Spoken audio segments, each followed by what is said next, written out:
This is a quick guide for your new Subaru. Not all the features here may be on your model. We'll start right here at the steering wheel. Radio controls are mostly on the left-hand side. Left and right for different radio stations or tracks on a CD or MP3 player.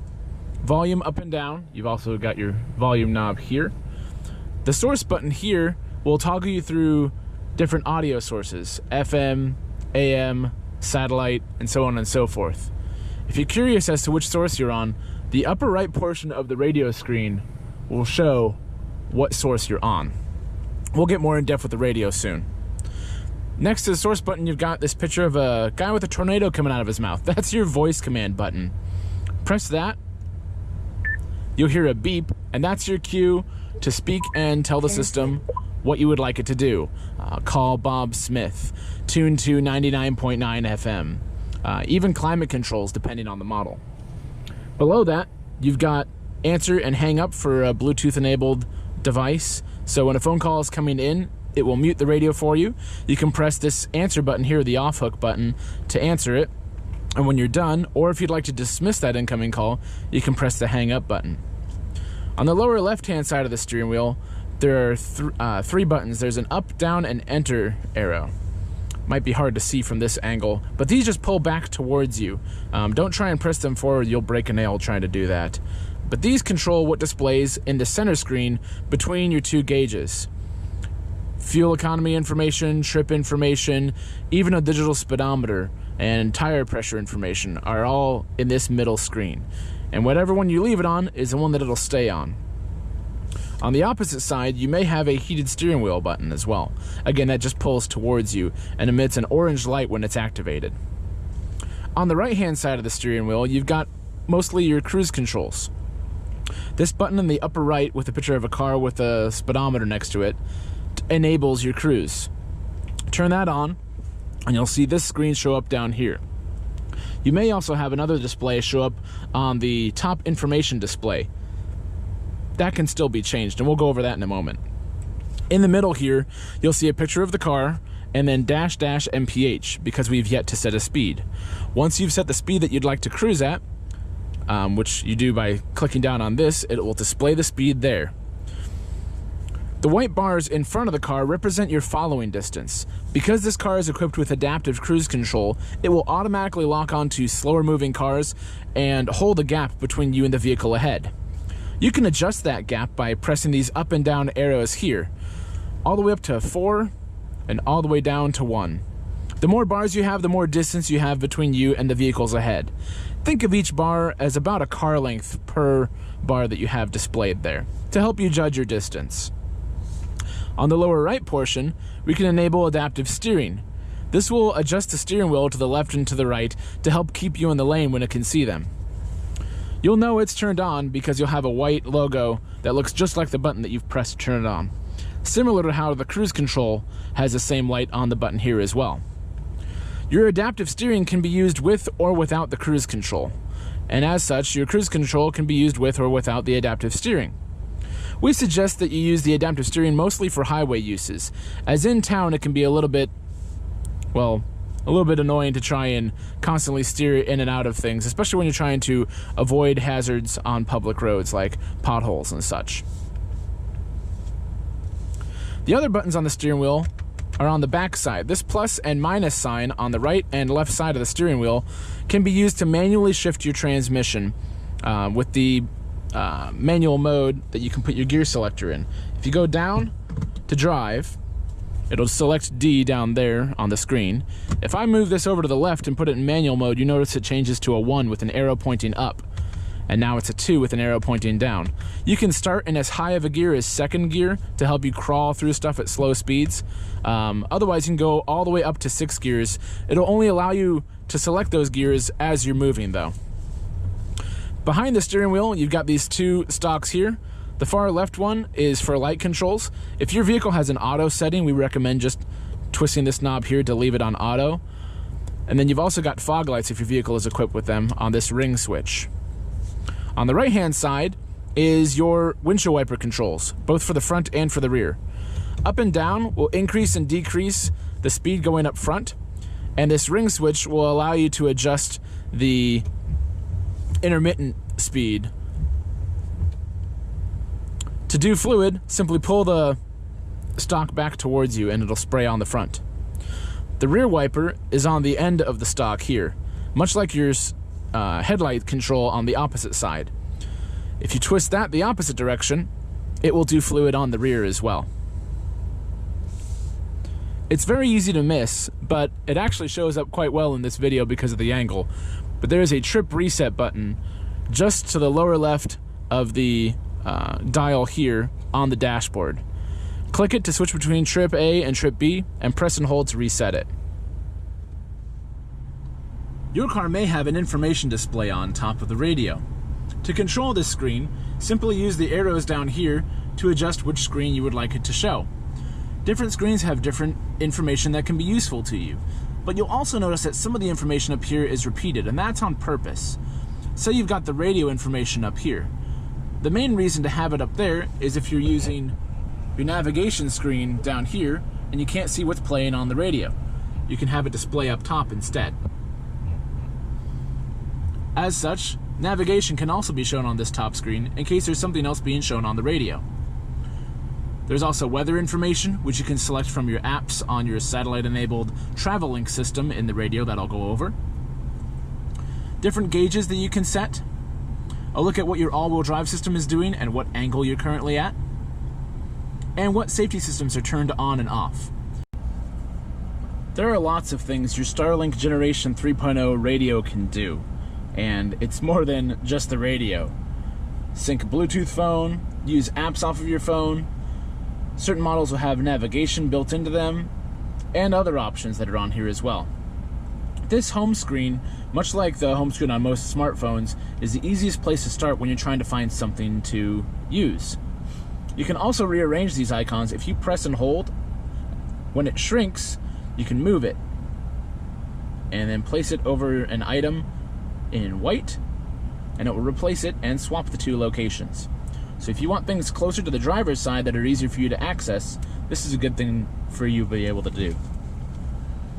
Let's start with the radio.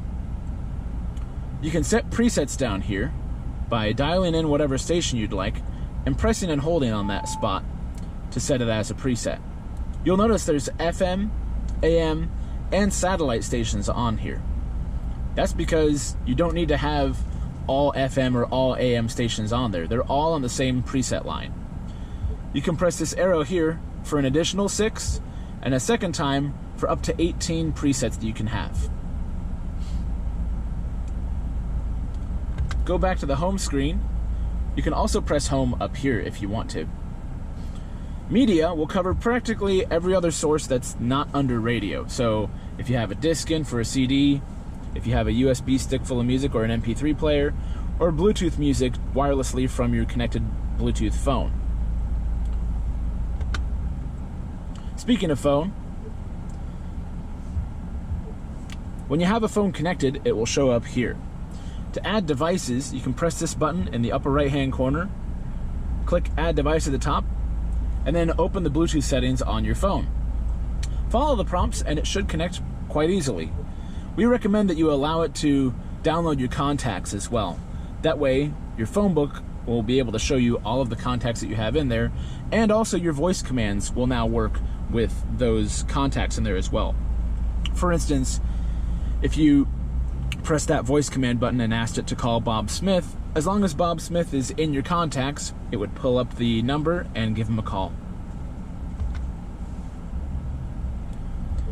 Apps are designed to work with smartphones.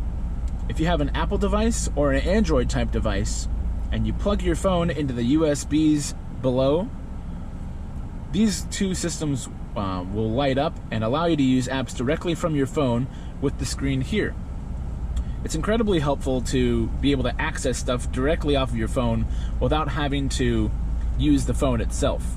It's also safer that way. These other apps are designed to work wirelessly with the radio, with the exception of Starlink. TravelLink is actually part of your satellite radio system. This will get fuel prices in the area, you can follow different sports teams, different stocks, and check on the weather. The weather information under travel link is what supplies weather information to the info screen that's above this radio. There's a lot of climate controls in your Subaru Ascent, and that's because this cabin is quite large.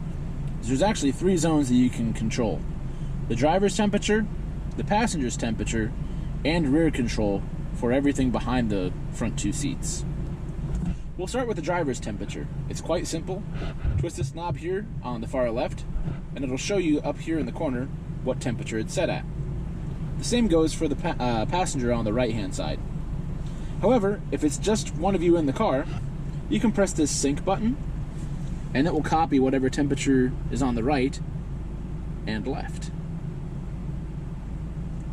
You can manually change your fan speed with this knob here, and the mode button in the middle of that will allow you to change where the air is going. You'll see the symbols changing there. There's also a max AC button on the far right in case things are quite hot in the cabin and you want to cool things down quickly. Once things have cooled down, turn off max AC and it will automatically go back to whatever your setting was before. You can also turn the entire air system off from this lower left-hand button. Now for the rear, if we press this rear control button, it will allow us to manually control the rear. You'll know this because it says rear control at the top and there's parentheses on either side. Now the driver's temperature knob will instead change the rear control. When rear control is turned back off, it'll go back to changing the driver's. You can also change the fan speed back there and where the air is going. You can also lock out the rear controls in case some of your passengers are being especially ornery.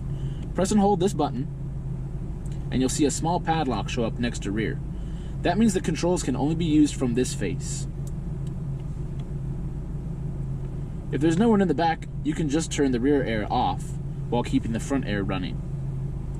There's also buttons along the bottom here that have heated or cooled seats depending on your model, the AC, your rear defrosters as well as side mirror defrosters and windshield wiper deicers are through this button, your front defrosters, recirculate feature, and more heated or cooled seat options. The easiest way to run all of this, in my opinion, is to run it all off of this auto button. Simply find a temperature that you like, click auto, and the system will figure out how much air you need and where the air needs to go to get the cabin to that temperature. Once things have reached that temperature, it will back off automatically. For instance, 70 degrees in the summertime will likely get you cool air in the cabin since it's hot outside, whereas 70 degrees in the wintertime will likely get you warm air.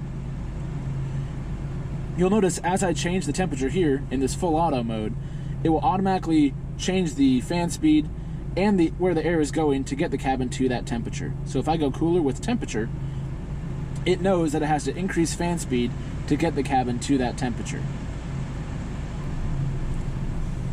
There's also more stuff going on in the center portion of your console, not just your cup holders.